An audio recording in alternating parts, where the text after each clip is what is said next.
7ই জানুয়ারি প্রকৃত অর্থে কোনো নির্বাচনই ছিল না।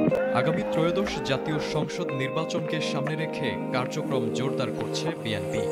আগামী নির্বাচনে অংশ নিতে দীর্ঘ 17 বছর পর অবশেষে দেশে ফিরছেন বিএনপির ভারপ্রাপ্ত চেয়ারম্যান তারেক রহমান। দলটির স্থায়ী কমিটির সদস্য সালাউদ্দিন আহমেদ জানিয়েছেন, আশা করা যাচ্ছে দলের ভারপ্রাপ্ত চেয়ারম্যান তারেক রহমান নভেম্বরের মধ্যেই দেশে ফিরবেন। সালাউদ্দিন আহমেদ বলেন, খুব শিগগিরই নির্ধারিত তারিখটি জানানো হবে। সালাউদ্দিন আহমেদ আরও বলেন, চলতি মাসেই প্রায় 200 আসনে বিএনপির প্রার্থীদের গ্রিন সিগন্যাল দেওয়া হবে। জাতীয় নির্বাচনে তারেক রহমান কোন আসন থেকে প্রার্থী হবেন এ বিষয়ে জানতে চাইলে সালাউদ্দিন আহমেদ বলেন, দলের ভারপ্রাপ্ত চেয়ারম্যান নিশ্চয়ই নির্বাচনে অংশগ্রহণ করবেন। তিনি নিজেই তার সাক্ষাৎকারে জানিয়েছেন, কোন আসন থেকে প্রতিদ্বন্দ্বিতা করবেন তা পরে নির্ধারিত হবে।